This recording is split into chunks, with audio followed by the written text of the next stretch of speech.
Be me. Marine biologist. Fancy title for a guy who likes fish and hates sunlight. Tuesday morning. Life decides to play a prank.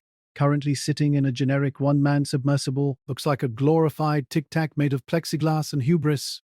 Mission is simple. Go down 800 feet. Look at some coral. Take samples. Come back up. Eat sandwich. Simple. Easy. Routine. Descent goes fine. Blue turns to dark blue. Dark blue turns to ink. Bioluminescent things float by like ghostly ravers. I am listening to jazz. Feeling sophisticated. Feeling like Jacques Cousteau but with student debt. Reach target depth. Extend robotic arm. Grab rock. Science achieved. Time to go home. Toggle ascent thrusters. Sub makes a noise. Not a good noise. Not a working hard noise. A something important just snapped. Noise. Thrusters dead. Silence is loud. I toggle the switch again. Nothing. Panic arrives. It sits in the passenger seat and starts screaming. Check diagnostics. Power failure. Battery leakage. Primary oxygen scrubber offline. Backup kicking in. Backup has 40 minutes. I am 800 feet down. Physics is currently hugging me to death. Radio surface. Mayday, mayday, voice cracks like a teenager. I am a heavy object on the bottom of the ocean. Surface responds. Static. Then, copy that. Stay calm. Deployment initiated. Stay calm. Sure. I'll just do some Sudoku while the crushing depth contemplates my mortality. Time passes. Temperature drops. Condensation on the glass. It gets cold. Bone-deep cold. I wrap myself in the emergency blanket. Look like a baked potato expecting the reaper. 30 minutes pass. Oxygen meter is in the red. Breathing feels like sucking air through a coffee stirrer. Head spins. Vision gets fuzzy. I start thinking about weird things. Did I clear my browser history? Does my cat know I love him? Is a hot dog a sandwich? Then I hear it. A thud. Heavy. Metallic. Metallic. The sub shakes. Light floods the cockpit. Blinding white LEDs. I squint through the port. A massive shape looms. Industrial diving suit. Looks like a tank crossed with a spaceman. Hard suit. Atmospheric diving system. The Iron Man of the deep. Robotic claw grabs my roll bar. Clang. My radio crackles. Signal is strong now. Proximity helps. Voice comes through. Female. Calm. Fine. Too calm. Target acquired. Stabilizing payload. Me payload? I have a name, her. Copy that payload. Sit tight. Me okay. She starts dragging me. The suit moves with terrifying precision. Hydraulic muscles flex. We begin ascent. Slowly. Decompression is a thing. Even inside a pressurized hull, you take it slow. I watch her through the glass. She's hanging onto the side of my bubble, checking seals, adjusting cables. Professional, like she does this before breakfast. Me? So come here often. Brain why? Why are you like this? Hypoxia makes me chatty. Radio silence for 10 seconds. Then, only when tourists get stuck.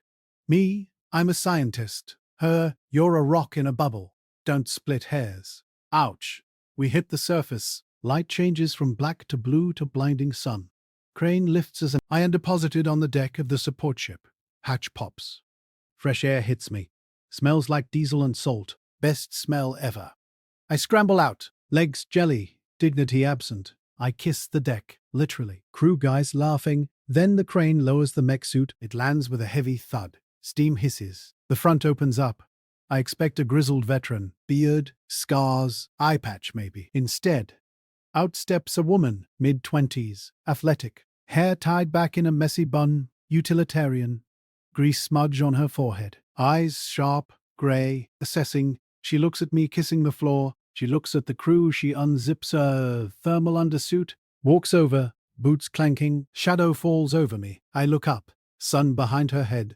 Angel of industrial salvage. She offers a hand. Gloves are worn leather. Her, you done making out with the boat? Me, scramble up, take her hand. Grip is iron. Me, just checking structural integrity. She smirks. Barely. Her, you're welcome. She turns to the crew, starts shouting orders about hydraulic fluid and pressure checks. I am forgotten. Just a retrieved package. Medics check me out. Oxygen deprivation, mild hypothermia. Bruised ego, terminal embarrassment. They wrap me in warm towels. Give me hot cocoa. I feel like a toddler. I watch her across the deck. She's wrenching a bolt on the suit. Bicep flexes. Brain goes brr. I ask a crewmate, "Who is that?" Crewmate laughs. "That's Ripley. Not her real name, but it fits. She's the best saturation diver in the fleet. Don't bother, ma'am. She eats rusted metal for snacks. Challenge accepted. Or maybe just trauma bonding." I walk over, still wrapped in a towel, looking like a lost Roman senator. Me, "Hey." She doesn't look up, keeps wrenching. Her, "You're supposed to be in sickbay." Me, "I'm fine, just cold." Her, "Hypoxia can cause delusions. Go lay down." Me, "I wanted to say thank you." She stops, wipes hands on a rag, looks at me. Really looks at me. Intensity is high. Her, "It's my job." Me, "You saved my life." Her, "I salvaged a company asset. You were inside it. Cold, ice cold." But her eyes aren't angry, just guarded. Me, "Well, the asset appreciates it." Me, "Can I buy you a drink? On land? Where there is no water pressure." She stares, blinks. Her, "You almost died an hour ago. And you're hitting on me? Adrenaline is a hell of a drug." She snorts, actually laughs. A short, sharp sound. Her, "The anchor. Tonight, at 8, don't be late." She turns back to the machine. I walk away, feeling like I just negotiated peace with a hostile nation. Fast forward to 8 p.m. The anchor is a dive bar. Literally, decor is fishnets and brass helmets, smell of stale beer and old wood. I am wearing my best I am not a nerd shirt. It is a flannel. I still look like a nerd. She is at the bar. Jeans, black tank top, boots. Hair down now. Wavy. Looks softer. Muscles still terrifying though. She is drinking something dark. Probably motor oil. I sit next to her. Me, "Hey." Her, "You showed up." Me, "I said I would." Her, "Most guys are intimidated by the smell of the docks." Me, "I work with fish guts. I'm immune." Bartender comes over, looks at me, looks at her, grins. "He bothering you, Casey?" Casey, real name acquired. Not yet. Give him a beer. The good stuff. Bartender slides a beer. We drink. Silence is awkward, but not terrible. Me, "So, Casey." Her, "So, payload." Me, "Please don't call me that." Her, "Earn a better nickname." Me, "Fair, we talk." She asks about the science, actually listens, asks smart questions about coral bleaching and pressure differentials. Turns out she knows oceanography, just practical, not academic.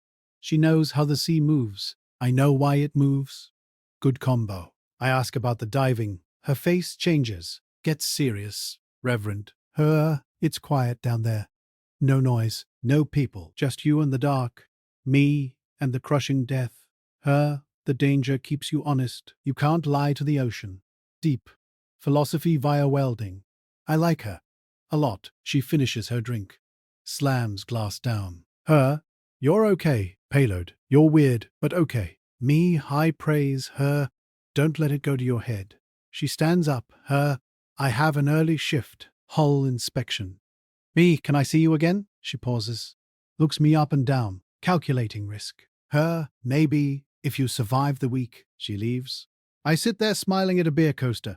Text my friend, "I think I'm in love with a welder." Friend replies, "Rip you." Weeks pass. We hang out. It's a strange courtship. Not dinner and movies. She takes me to a salvage yard to look for parts. I help her fix her motorcycle. By help, I mean I hold the flashlight and she yells at the carburetor. She comes to the lab, looks at the microscopes, pokes a starfish. "Squishy," she concludes. Scientific assessment, I agree. One night, raining hard. We are at her apartment. Place is sparse, functional, few photos. Her and a crew. Her dad in a Navy uniform. We are watching a movie, something dumb with explosions. She is critiquing the physics of the explosions. That shockwave would liquefy his organs, she says. Munching popcorn. "It's a movie, Casey."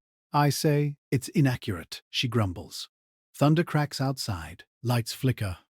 She doesn't flinch. I jump a little. She notices. Her, "You okay?" Me, "Yeah." Just loud. Leans against me. Head on my shoulder. First time she initiates contact, I freeze. "Don't move. Don't breathe. Don't startle the predator," she sighs. "You're warm." Me, "Mammalian trait." She chuckles and finds mine. Calluses against smooth skin. Contrast is nice. You know when I pulled you out of that sub, me, yeah? You looked so small, like a lost puppy. Me, thanks. Very masculine. But you didn't cry. You made a joke. Me, defense mechanism. I liked it. Bravado is boring. Funny is durable. She looks up, eyes soft. None of the steel from the deck. Just a girl in a t-shirt. She kisses me. Tastes like popcorn and rain. Not delicate, intentional. Like she decided to do this and executed the plan. My brain goes offline. System reboot. We break apart. She smirks. Her heart rate elevated. You gonna pass out? Me? Maybe. Catch me if I do. Her? Always. Fast forward. 6 months. Relationship is official. The crew knows. They call me the mermaid. Because she caught me hilarious. I bring muffins to the dock. I am accepted as the mascot. One day, she gets a call. Emergency job, pipeline burst, deep water, dangerous currents. She has to go. Be back in 3 days, she says. Kisses me goodbye. Hacks her gear. Leaves. I go to work. Look at algae. Worry. I know the stats. Deep sea welding is one of the most dangerous jobs on Earth. Delta P. Nitrogen narcosis. Equipment failure. 3 days pass. No text. No call. 4th day. I am pacing my apartment. Floor is getting worn out. Phone rings. Unknown number. Pick up immediately. Hello? Voice is unfamiliar. Is this the emergency contact for Casey? Heart stops. Cold dread. Yes. Who is this? This is the foreman. Look, there was an incident. Incident. Worst word in the English language. Is she okay? She's alive. Being airlifted to the hyperbaric center. Decompression sickness. Equipment malfunction forced a rapid ascent. My blood turns to ice. I'm coming.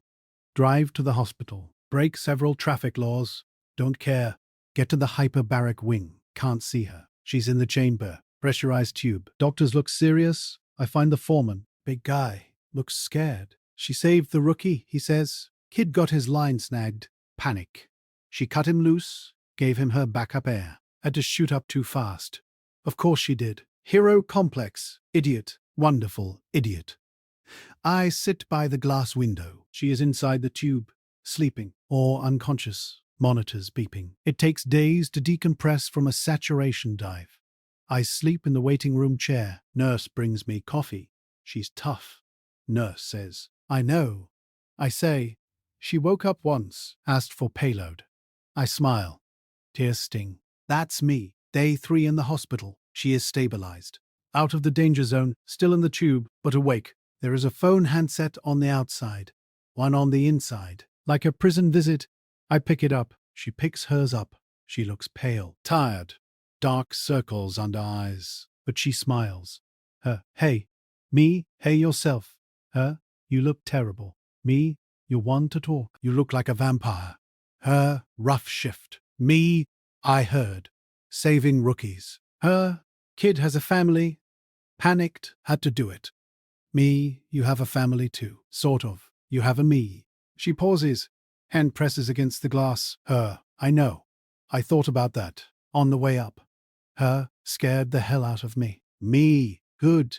Keep being scared. Being scared keeps you alive. You're quoting me back to me? Me, I learned from the best. She laughs. Winces.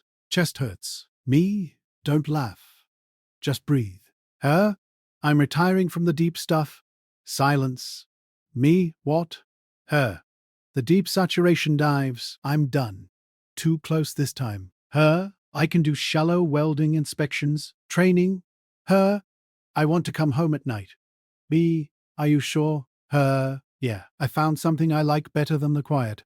She looks at me. I melt. Puddle on the floor. Me? Okay. That sounds good. Don't get mushy on me, payload. Me, too late. She gets out a week later. Recovery is slow. Joint pain. Fatigue. I play nurse. Make soup. Help her stretch. She hates being helpless. Grumbles constantly. I can open the jar myself. Casey, your grip strength is currently that of a hamster. Let me do it. She glares. Lets me open the jar. We settle into a rhythm. Domestic bliss. But with more tools on the coffee table. A year passes. She is working as a dive safety instructor, yelling at new guys. She loves it. I am still doing fish science. Life is normal, boring, perfect. Then the weirdness starts. Not mechanical weirdness, biological weirdness. We are at dinner, sushi place, her favorite. She looks at the tuna roll, turns green, pushes plate away. Can't do it, she says. Bad fish. I ask. No, just smell is wrong. Weird. Next day, she is tired, sleeping 10 hours, napping on the couch. Training is exhausting, she says. But she isn't training that hard. I start to wonder. Do the math. Check the calendar. Oh boy. I don't say anything. Don't want to panic the expert. 2 days later, I come home. She is sitting on the bathroom floor, back against the tub, holding a plastic stick, looking at it like it's a bomb she doesn't know how to defuse. I stand in the doorway. Me. So, is it a boy or a girl or a raptor? She looks up, eyes wide, fear, genuine fear. She didn't fear the ocean. She didn't fear the bends. She fears this. Her, it's positive. Me? Okay. I sit down next to her on the tiles. Her, I don't know how to be a mum. Her, I know how to fix valves. I know how to weld steel. I don't know soft things.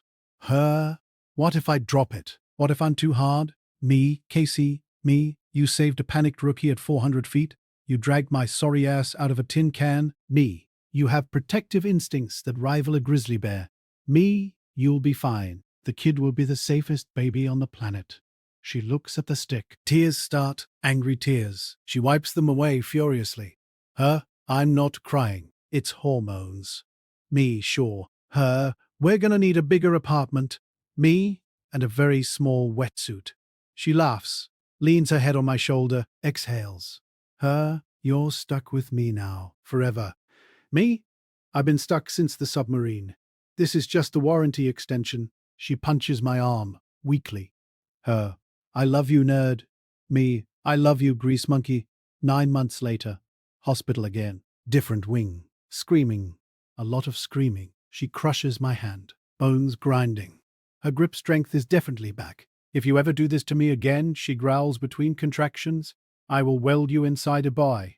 Understood? I squeak. Baby arrives. Girl, screaming louder than her mother. Lungs capacity, 100%. Doctor hands her to Casey. The shift is instant. The fierce, pained warrior vanishes. Softness appears. She holds the baby like it's made of glass and magic. Stares at it. Hi, she whispers. I'm your mum. I promise not to drop you. Baby stops crying. Looks up, dark eyes, just like hers. Me watching, useless. Happy, crying a little. Casey looks at me, exhausted. Sweaty, beautiful. Her, check the payload. Me, payload is secure. Systems nominal. Her, good. She closes her eyes. We did good. Me, yeah. We did. Life moves on. Kid grows up. First word is fish. Second word is no. Casey teaches her to swim before she can walk. I teach her the names of the sharks. We are a weird unit, but it works. Sometimes I look at them, sitting on the dock, legs dangling, Casey pointing out the tide lines, kid listening with wide eyes, and I think about the dark, the cold, the silence of the trench, and how one mechanical failure led to the best life imaginable. Life is terrifying. The ocean is deep, but if you're lucky, really lucky, you find someone who can pull you into the light and keep you there. Be me, dad, husband, still a nerd, but a happy one. Everything is suspiciously fine, and for once, I believe it.